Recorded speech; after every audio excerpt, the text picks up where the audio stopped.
다음은 머신러닝의 여러 종류가 있는데요. 이번 학기를 통해서 많은 부분 이제 여러분이 학습을 하게 되겠지만 미리 머신러닝의 종류에 대해서 살펴보고 넘어가도록 하겠습니다. 자, 러닝 패러다임은 데이터로부터 런한다라고 하는 것이고요. 정확히 매스매티컬리 나타내기가 어렵거나 불가능할 경우에 그때 이제 데이터로부터 우리에게 관심 있는 패턴을 찾아내는 것이라고 설명을 했고요. 아주 많은 응용 분야가 있습니다. 그래서 underlying process에 대한 이제 정확한 mathematical 포뮬라 같은 것을 찾기가 참 힘든 그런 상황이라는 걸 가정을 하고요. 그때 이제 우리는 관찰값 또는 데이터죠, 결국은.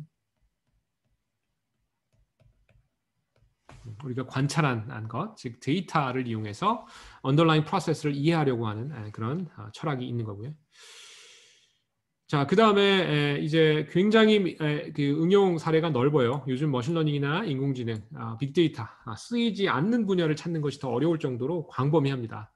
그렇게 넓은 분야를 갖는데 하나의 프레임워크만으로 모든 걸 설명하는 것은 쉽지 않습니다. 그래서 다양한 종류의 러닝 패러다임이 등장을 하게 됩니다.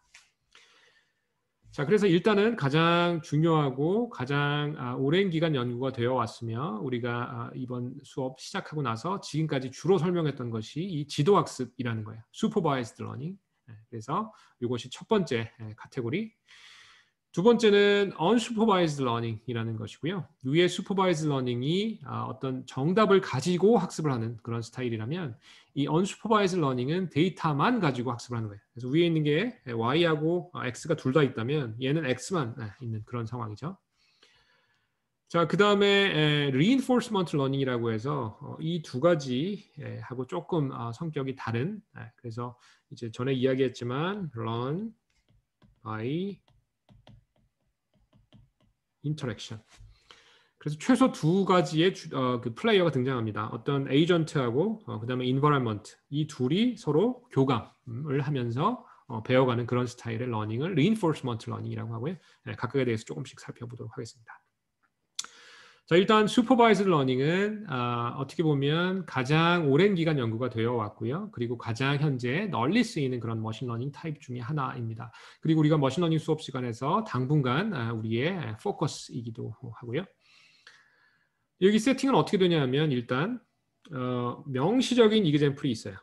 그 얘기는 뭐냐면 예를 들면 여기에 사진이 있다면 여기에 이렇게 사람이 이렇게 있고 여기에 사람이라고 하는 즉 X라고 하는 데이터하고 사람이라고 하는 레이블이 같이 존재하는 이거의 정답이 존재하는 즉 correct output이 같이 따라붙는 그런 데이터를 이용한 학습이에요.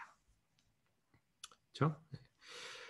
자, 그 다음에 얘가 지도학습, supervised learning이라고 불리는 이유는 이 correct한 output, Y라고 하는 레이블을 가지고 다니기 때문에 모델 아웃풋하고 얘를 비교하면 일종의 슈퍼비전이 이루어진다. 지도가 이루어질 수 있다라는 그런 의미가 됩니다. 그래서 correct한 레이블, 소위 레이블이라고 하고 우리 한글로는 뭐 라벨이라고도 얘기합니다. 그래서 뭐 라벨링 이렇게 얘기하는데 원어로는 레이블이라고 하고 그 각각의 트레이닝 데이터 X에 대해서 이그젬플 X에 대해서 correct한 레이블 Y가 같이 온다라는 가정이고요. 이 레이블이 슈퍼비전을 준다라고 생각할 수 있습니다. 자, 그 다음에 가장 유명한 지도학습의 두 가지 사례가 있어요. 이거는 꼭 기억해 주시는 게 좋은데요. 하나는 아까 우리가 플러스 원, 마이너스 원, 신용카드 승인, 거절 이렇게 딱딱딱 나눠지죠. 아니면 뭐 춘, 하, 추, 동 이런 식으로 카테고리가 나뉘어지는 그런 식의 분류, 한글로는 분류, 그리고 영어로는 클래시피케이션 이라고 불리는 태스크가 하나 있고요. 그 다음에 그 한글로는 회귀 분석, 회귀, 그리고 영어로는 regression 라고 하는 두 번째 태스크가 있어요. 그래서 우리 뭐 영어 공부하는 할 때 우리 뭐 etymology 즉 근, 뭐 접두어, 접미어 이런 거 써갖고 막 분석하기도 하잖아요. 좀 해보면 이 grass라고 하는 게 고우의 의미예요. 예를 들면 progress는 앞으로 가니까 얼마나 진척이 있느냐잖아요, 그죠? 여기서는 grass 고우인데 regress예요. 그래서 돌아갈 회에 간다, 회귀. 둘 다 돌아간다라는 뜻인가요? 네. 그래서 regress라는 동사의 명사형이 regression이라는 거예요. 그래서 classification과 regression 이 두 가지가 지도학습의 가장 유명한 두 가지 사례입니다. 그래서 아까 classification이 예를 들면 남녀를 구분짓는 분류이라면 이 regression은 예를 들면 오늘의 기온과 풍향 이런 걸 넣고 내일 관악산 일대의 미세먼지 농도를 예측해봐라. 이런 건 뭐 예를 들면 뭐 4.3 아니면 뭐 2.7 뭐 6.9 이런 식의 실수를 예측하는 그런 문제가 되겠죠. 그런 것들을 리그레션 문제라고 합니다. 그래서 이 두 가지 여러분 아주 많이 배우게 될 거고요. 자, 그 다음에 이 피겨 3번이 여러분 머릿속에 지금 쏙 들어갔으면 좋겠습니다. 여러분이 한 학기 내내 그리고 앞으로도 머신러닝이나 인공지능을 한다면 그 따르게 될 그럴 절차예요. 자, 일단 중요한 것이 크게 봐서 두 가지 페이즈가 있다라는 사실을 기억을 해주세요. 그래서 하나의 페이즈는 우리 트레이닝 페이즈라고 불러주고요. 학습 단계.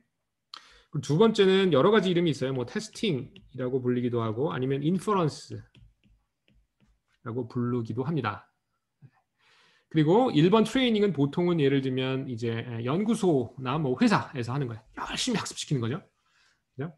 그래서 보통은 이제 시간과 노력과 돈, 데이터 이런 게 많이 들어요. 컴퓨팅도 많이 들고. 그래서 트레이닝을 하면 우리 모델이라고 하는 게 짜잔하고 학습이 돼서 나오는 것이고요. 이걸 이제 예를 들면 뭐 판매를 합니다. 아니면 학교로 치면 졸업을 하는 것이죠. 그래서 트레이닝 과정에 사용되지 않은 데이터에 대해서 이 모델을 태우는 그런 인퍼런스 페이즈를 거치게 됩니다. 보통 이 인퍼런스는 굉장히 라이트해요. 그 트레이닝과 비교했을 때. 예를 들면 트레이닝은 서버에서 클라우드에서 빵빵하게 해야 되지만 인퍼런스 같은 경우에는 스마트폰에서도 될 만큼 라이트한 그런 특징을 갖습니다. 물론 예외도 있어요. 하지만 대부분은 이 트레이닝은 expensive하고 인퍼런스는 상대적으로 싸다라고 생각하면 되고요. 자, 그럼 각각을 조금만 살펴보면 트레이닝 과정에서는 트레이닝 데이터를 이용하고요. 뭐 전처리 거치고 만약에 데이터에 여러 가지 거추장스러운 면이 있다.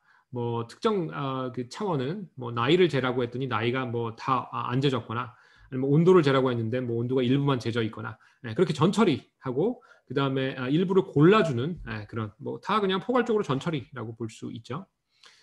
그렇게 해서 머신러닝이 활용하는 중요한 특징을 뽑아내게 됩니다. 피처라는 말도 여러분 머릿속에 넣어놔야 돼요. 뭐 그냥 직관적으로 얘기하면 X라고 하는 데이터가 있는데 이 X의 하나하나가 그냥 피처가 될 수도 있고요. 그 중에 일부 뭐 변형이 됐건 추려졌건 어쨌든 데이터를 나타내고 있는 그런 것을 특징, 피처라고 이야기할 수 있고요. 나중에 자세히 이야기하겠지만 전통적인 머신러닝에서는 데이터에서 피처를 찾는 것 자체가 일이었고요. 그걸 사람들이 해줬습니다. 반면에 딥러닝과 같은 요즘 머신러닝에서는 이게 자동으로 이루어진다라는 거. 자, 그래서 그렇게 피처를 찾게 되면 뒤에 이제 학습 과정을 거쳐서 뭐 자세한 얘기는 나중에 하기로 하고 짜잔하고 모델을 우리가 탄생시키게 되고요. 이 모델을 이제 뭐 예를 들면 판매를 한다라고 치죠. 여러분 뭐 스마트폰에 들어가는 모델을 학습시킨 다음에 스마트폰이 판매가 될 거예요. 그러면 스마트폰 사용자가 트레이닝에 사용되는 데이터하고 비슷한 양상의 데이터가 되도록 어떤 전처리를 거치게 되고 그 다음에 역시 같은 피처도 뽑히게 되고 그 다음에 이 피처를 아까 학습된 그 모델에 집어넣게 되고 그 다음에 이제 예측을 하게 되는 거죠. 예를 들면 고양인지 개인지 맞추는 그런 알고리즘이다라고 하면 이제 트레이닝 과정에 많은 양의 개 사진과 고양이 사진을 이용해서 모델을 학습을 시킬 거고요. 그렇게 해서 학습된 모델을 가지고 짜잔 하고 판매를 하게 되면 그 스마트폰을 구매한 사용자가 강아지 사진을 탁 하고 찍은 다음에 여기서 출력을 보고 강아지라고 답하면 이거 잘 먹히하네 뭐 이렇게 생각을 한다는 거죠. 자, 그래서 이 과정 아주 중요한데 여러분이 이제 실제로 이번 학기 내내 다루게 될 그림이고요. 그래서 이제 여기서 이렇게 간단하게 개념만 전달하도록 하겠습니다. 크게 두 가지 페이즈가 있다. 트레이닝 페이즈 그리고 인퍼런스 페이즈. 아주 중요해요. 두 가지로 나뉜다는 거.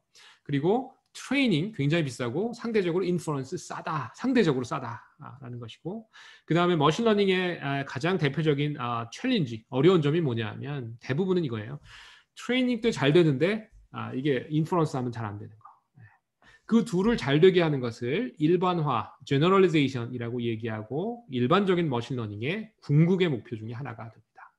제가 웃으면서 얘기하지만 진짜 어렵고 중요한 과정이에요. 다시 머신러닝 크게 두 가지 페이즈, 트레이닝 페이즈, 인퍼런스 페이즈.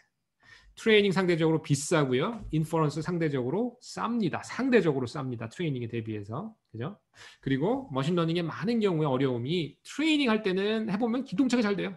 우리 뭐 연구실에서 딱 개 고양이 완벽하게 맞춰요. 한번 써보세요라고 인터넷에 올린 다음에 다운로드해서 누가 써보면 이거 안 돼요. 그래서 그 둘을 맞춰주는 것, generalization이라고 하고 이 둘을 잘 되게 하는 것이 머신러닝의 가장 대표적인 숙제 중에 하나다라는 거예요. 오케이? 자, 이제 사실 여러분 머신러닝의 거의 대부분을 이해했습니다. 트레이닝 어렵고 인퍼런스하고 트레이닝 성능 맞추는 것도 어렵고 뭐 그렇다. 됐죠? 자, 그 다음에 한번 예를 들어보죠. 여러분 교과서에서 가지고 온 예제인데 예를 들면 자판기가 있고요. 자판기에 이제 코인을 집어넣는데 예를 들면 10센트짜리, 1센트짜리, 5센트짜리, 25센트짜리 이런 동전이 있고 각 동전의 종류를 여기 색깔로 표현을 해놨다라고 합시다. 그래서 파란색이면 10센트, 뭐 노란색이면 1센트 이렇게 돼 있고 이들을 나누는 라인을 레이블, 빨강, 노랑, 파랑, 초록 이 레이블을 이용해서 이런 라인을 찾는 이런 행위를 슈퍼바이즈 러닝으로 볼 수 있죠. 여기서는 이제 4클래스, 4개의 클래스를 갖는 클래시피케이션 문제가 되는 겁니다. 자, 그 다음에 reinforcement learning, unsupervised learning 가기 전에 reinforcement learning을 먼저 설명을 하도록 하겠습니다. 자, 일단 요거는 어떤 상황이에요? 아까 이제 supervised learning 셋업에서는 X가 있고 거기에 정답 Y가 있는 그런 상황이에요. 지금 요 reinforcement 상황은 그런 상황은 정확히 아니고 X가 있고 뭔가가 있어요. 근데 그게 사실 정답은 아닙니다. 그래서 그 입력 X에 대한 correct output Y는 없어요. 그렇죠? 그러니까 정확히 얘기하면 supervised 셋업은 아닌 거죠. 예를 들면 이제 그 아기가 이제 토들러 귀저귀 차고 열심히 이제 이렇게 아니면 아장아장 이렇게 걸어가는데 막 그 앞에 아주 뜨거운 물이 담겨 있는 그런 컵이 있어요. 그럼 아기가 그거 건드리면 안 되죠. 근데 이제 가끔 실수 아기가 잘 모르니까 살짝 건드렸다가 물이 평 하고 튀어서 이게 손에 탁 하면 뜨거 하죠. 그럼 아기가 일단 이 데이터라는 게 있고 김이 모락모락 나는데 여기에 건드리지 마 써 있지 않아요. 근데 아기가 어떤 액션을 취하고 거기에 대한 아웃풋이 오잖아요. 물이 탁 닿았는데 뜨거워. 아유 뜨거워. 그럼 이거는 건드리면 안 되겠구나라고 은연중에 알 수 있죠. 그래서 바로 그 과정이에요. 데이터, 컵 모락모락 김 나는 컵은 있는데 어떻게 하는지 알려주지는 않아요. 손흥민 선수가 막 공을 몰고 가는데 앞에 선수가 2명 있어요. 어디로 패스할지 정답이 없어요. 그죠? 근데 그 앞에 데이터는 있잖아요. 그때 이제 어떻게 할지 일로 패스해봤더니 경험상 이게 별로 안 좋고 옆으로 패스하는 게 좋다. 이런 거를 이제 체득하게 되겠죠. 그래서 그런 과정이라고 보면 돼요. 그래서 정확히 우리의 트레이닝 데이터, 아기로 치면 김이 모락모락 나는 컵이 어떻게 하라라고 답은 주지 않지만 뭔가 액션을 취했을 때 우리의 environment가 어떤 반응을 우리한테 보이고 그로 인해서 학습하게 되는 그런 과정이라고 보면 돼요. 자, 그래서 이것이 reinforcement learning, 강화학습이라는 것의 특징이고요. 얘는 target output, 즉 정답, correct label, Y 같은 게 없어요.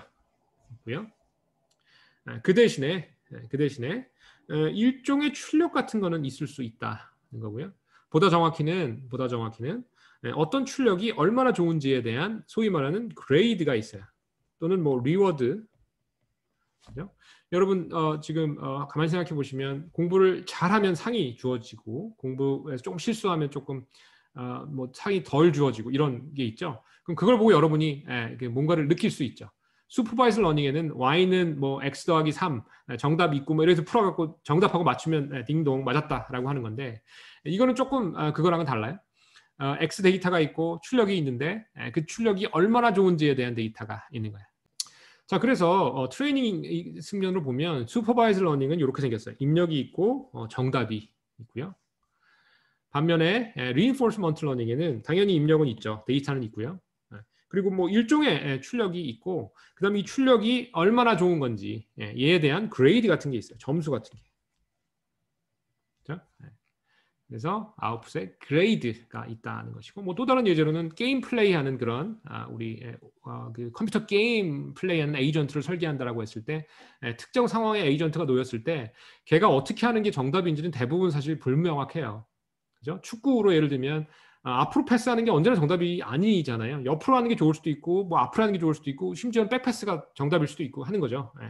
그래서 앞으로 패스를 했을 때 그 액션에 대한 어떤 그 아웃풋에 대한 어떤 그 결과가 있겠죠. 아웃풋으로 패스해봤더니 좋더라, 뭐 아니면 안 좋더라라고 하는 그레이딩이 이제 기록돼 있다는 거예요. 그래서 뒤에 reinforcement learning 조금 더 여러분이 학습할 수 있는 기회가 있기를 바라고요.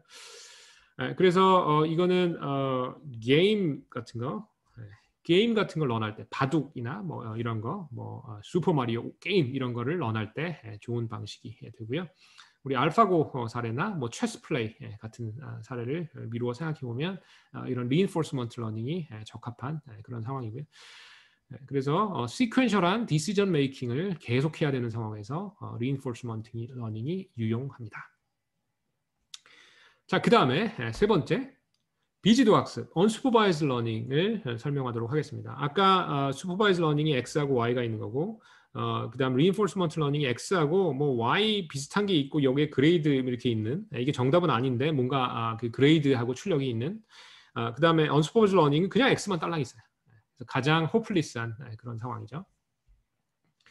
그래서 이거는 입력과 correct output 이런 supervised learning 셋업이 아니라 그냥 입력만 주어지는 그런 상황이라는 거예요. 그래서 X만 주어졌을 때 우리가 얘를 분석해야 된다라는 것이고요. 그러면 X만 주어지고 도대체 이걸 어떻게 뭐 여기서 뭐 유용한 게 있습니까? 라는 질문을 당연히 할 수 있고요. 그래서 거기에 대한 답이 그렇다일 수도 있고 아니다일 수도 있어요. 여러분의 데이터가 어떻게 생겼느냐에 따라서. 자, 일반적인 unsupervised learning의 여러 가지 방법들이 있는데 일단 가장 유명하고 가장 대표적인 거는 클러스터링입니다. 군집하라고 한글로는 얘기하고요. 아까 분류라고 했죠? 클래시피케이션. 두 개가 달라요. 정확하게 써야 됩니다. 그룹핑한다, 묶어준다라는 뜻은 비슷하지만 분류는 클래시피케이션, supervised 셋업이고 군집화, 클러스터링은 unsupervised 셋업이라서 달라요. 사례를 들면 이런 거죠. 예를 들면 우리 공항에 이제 그 공항에서 그 요원이 있죠. 검색 요원을 훈련시키는데 예를 들면 동양인과 서양인의 사진을 많이 모아요.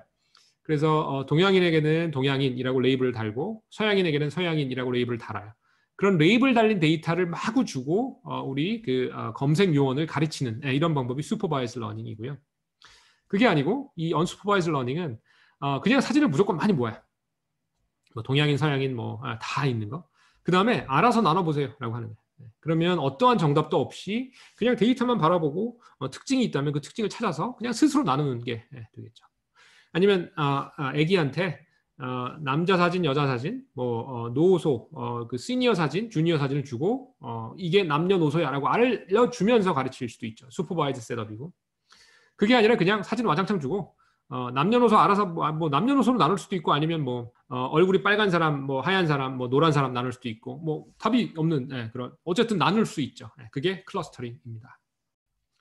자, 두 번째로 유명한 unsupervised learning 사례는 density estimation이에요. 이게 미세먼지 농도 생각하면 됩니다. 예를 들면 어떤 지역에 맵이 있는데 미세먼지가 짙은데 이렇게 짙은 데가 있을 것이고요. 그렇지 않고 미세먼지가 안 짙은 데가 있겠죠. 이런 식으로 데이터의 분포를 데이터만 가지고 런할 수가 있어요. 그게 굉장히 중요한 태스크가 되고요. 이런 것도 비지도 학습의 중요한 사례가 됩니다. 자, 그 다음에 이제 아까 feature extraction, 피처를 뽑아낸다라는 이야기 조금 했는데요. 데이터가 있는데 보통은 차원을 조금 줄여주는 것이 유리한 경우가 있습니다. 예를 들면 우리 학생 데이터를 모았는데 학생의 이름, 뭐 학과, 학년 뭐 쫙 나오는데 그걸 위해서 분석할 때 필요 없는 것들도 있죠. 그래서 그런 걸 조금 추려내는 그런 과정도 있습니다. 그래서 이것을 feature extraction이라고 이야기하고요. 피처 익스트랙션에도 슈퍼바이즈 방법도 있지만 언슈퍼바이즈 방법들도 있습니다.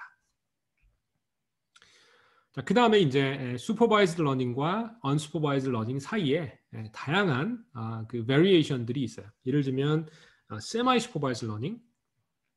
이거는 답 달린 소수의 이그젬플로 충분히 러닝을 하고 답이 안 달린 데이터에 대해서 예를 들면 레이블 프로포게이션 같은 걸 통해서 답을 달아주는 뭐 이런 역할이라고 보시면 되고요. 그 다음에 셀프 슈퍼바이즈 러닝이 요즘 굉장히 핫한데 얘는 데이터 자체에서 답을 구하자라는 거예요. 예를 들면 I am a boy라고 하는 데이터가 있다고 합시다. 그 다음에 예를 들면 여기를 지워버리는 거예요. 데이터에서. 그리고 나서 머신러닝 모델한테 여기 뭐가 들어가는지 맞춰봐라고 훈련시킨다라고 해보자.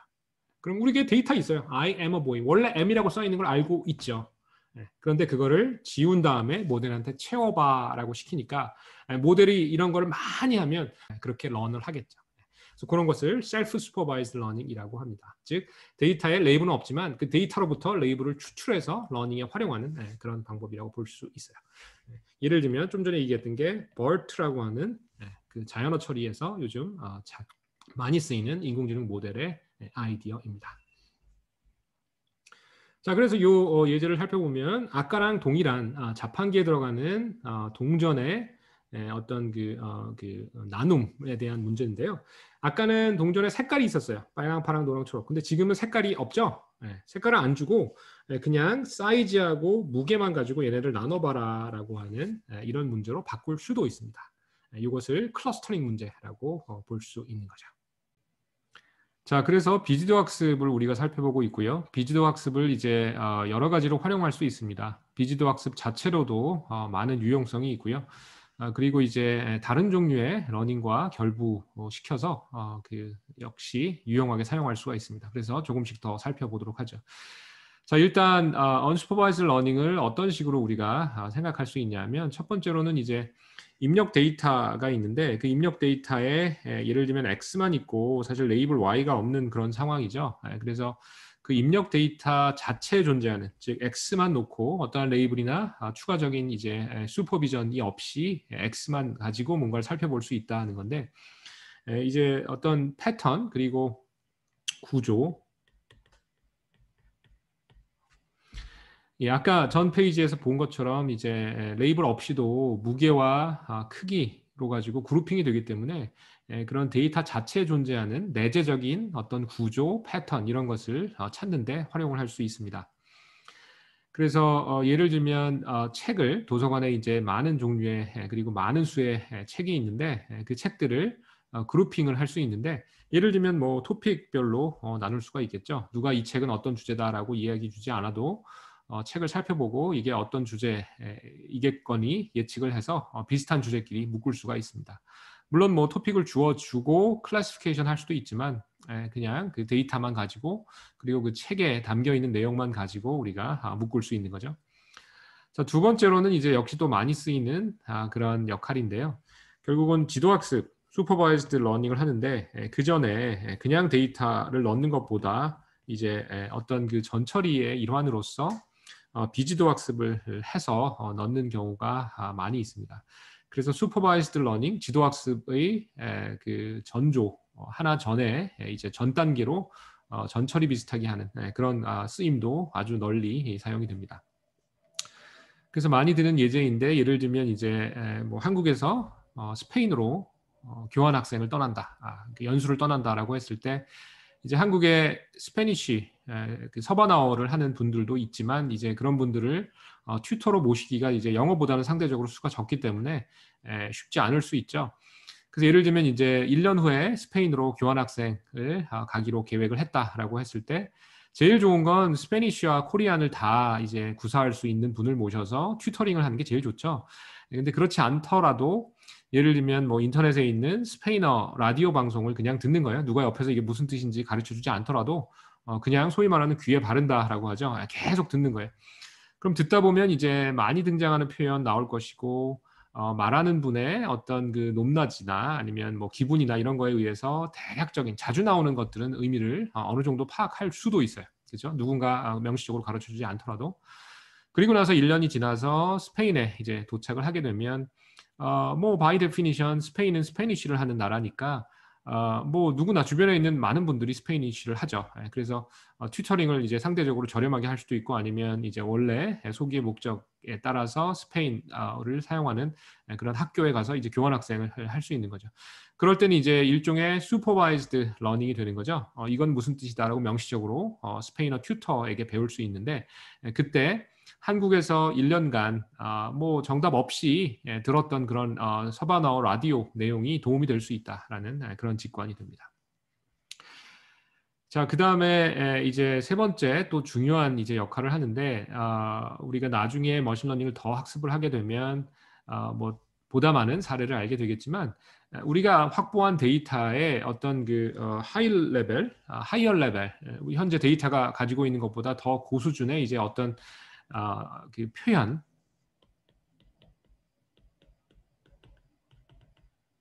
representation이라고도 하는데 데이터의 어떤 그 한번 정제된 그런 새로운 형태의 표현형 같은 것을 만들어내는 역할을 해주게 된다는 거예요. 뭐 아주 구체적인 사례는 뭐 예를 들면 지난번에 이제 데이터가 선형으로 분리가 안 되는 이런 X라고 하는 원래 인풋 공간에 있는 점들을 예를 들면 뭐 비지도 학습을 써서 Z라고 하는 새로운 공간으로 매핑을 해줄 수도 있어요. 그랬을 때 예를 들면 이 점들이 선으로 분리될 수 있게 하는 뭐 이런 상황 우리 이야기했었죠. 그럼 이 X라고 하는 인풋 스페이스에서 새로운 표현 공간 representation space Z로 우리가 매핑을 하는데 이 과정에서 비지도 학습을 쓸 수도 있다는 겁니다. 자, 그래서 특징을 추출하는 뭐 자동으로 특징을 추출해주는 이런 automated feature extraction 같은 것들이 한 사례가 될 거고요. 딥러닝하고도 연관이 되어 있습니다. 네, 어쨌든 이렇게 unsupervised learning의 쓰임새에 대해서 세 가지 정도 이야기를 했습니다. 사실은 굉장히 유용하고요. 그리고 지금 이제 많은 연구가 이루어지고 있는 그런 한 갈래라고 보시면 되겠습니다. 자, 그래서 간단하게 한번 연습을 해보겠습니다. 세 가지 시나리오를 제가 드릴 텐데요. 거기서 이제 머신러닝에 해당하는 것인지 아닌지, 그리고 만약에 머신러닝에 해당한다면 우리가 방금 학습했던 크게 나눈 세 가지 종류, 지도학습, 비지도학습, 강화학습 중에 어떤 것인지 한번 생각해 볼 수 있는 기회를 갖도록 하겠습니다. 자, 일단 첫 번째는 동전을 분류하는 클래시피케이션 문제이죠. 그래서 클래시피케이션이라고 하면 이제 당연히 슈퍼바이즈 러닝에 속하는 문제인데 조금 더 읽어보면 이제 동전의 정확한 코인의 스펙이 있을 거예요. 예를 들면 뭐 10원짜리는 뭐 무게는 얼마고 오차 얼마고 그 다음에 그 크기는 얼마고 역시 오차는 얼마고 이런 정확한 정보가 있을 텐데 그런 것을 조폐국으로부터 받아서 분포까지 뭐 정확하게 다 받아가지고 이제 코인이 들어왔을 때 이게 얼마짜리 코인인지 분류하는 이런 태스크 한번 생각해 보시죠. 이게 일단 머신러닝인지 아닌지 한번 생각을 해보시고요. 머신러닝이라면 어떤 타입인지 한번 고려를 해보세요. 자, 두 번째는 이제 그 아까 A번처럼 조폐국에 전화를 걸어가지고 이게 동전이 어떻게 됩니까? 여러 가지 정보 알려주세요. 뭐 그런 거는 하지 않는데 그 대신에 이제 많은 수의 답이 있는 코인으로부터 어떤 데이터를 구축을 해요. 그래서 뭐 10원짜리, 100원짜리 많이 모아서 이건 10원짜리야라고 하는 레이블과 함께 각각 동전의 특징을 우리가 많이 모으고요. 그 다음에 어떤 알고리즘을 이용해서 동전을 분류하는 그런 작업을 했다라고 해봅시다. 그럼 이거는 머신러닝인지 아닌지, 머신러닝이라면 어떤 타입인지 한번 생각을 마음속으로 해보시고요. 좀 이따 답을 맞춰보겠습니다. 자, 그 다음에 세 번째는 이제 컴퓨터 게임인데 예를 들면 틱택토라는 간단한 게임이 있습니다. 이것을 이제 컴퓨터에게 이제 플레이하도록 그렇게 우리가 전략을 알고리즘으로 짜는데 뭐 틱택토의 규칙을 알려줄 수도 있는데 그러지 않고 틱택토를 많이 시켜보는 거예요, 컴퓨터에게. 그런 다음에 이제 이렇게 하면 조금 좋았다, 그럼 기록을 해놓고 이렇게 하면 좀 많이 지더라, 역시 기록을 해놓고 이런 식으로 이제 결국은 승산이 있는 그런 어떤 그 move라고 하죠, 움직임, 말의 움직임 같은 거, 어떤 수의 움직임 이런 것들을 이제 기록을 해놓고 그것을 바탕으로 배우도록 이렇게 컴퓨터를 짰다, 프로그램을 짰다라고 한번 가정을 해보시죠. 자, 그러면 각각에 대해서 한번 다시 이제 답을 한번 같이 생각해 보죠. 1번이 머신러닝 문제일까요? 그렇지 않을 거예요. 정확한 정보를 이용해서 룰 이런 걸 넣어가지고 정확하게 우리가 판정을 하기 때문에 이건 머신러닝은 아니라고 볼 수 있습니다. 그래서 러닝이 아니다. 라고 생각할 수 있고, 두 번째는 레이블이 있는, 정답이 있는 데이터를 이용해서 반복적으로 학습을 시켰기 때문에 러닝이 맞고 지도학습이고요. 세 번째는 강화학습에 해당을 합니다. 우리가 학습한 강화학습 그대로이죠. 예. 자, 그래서 이런 식으로 머신러닝인지 아닌지, 그리고 머신러닝이라면 어떤 범주에 속하는지 생각을 해보기 바랍니다.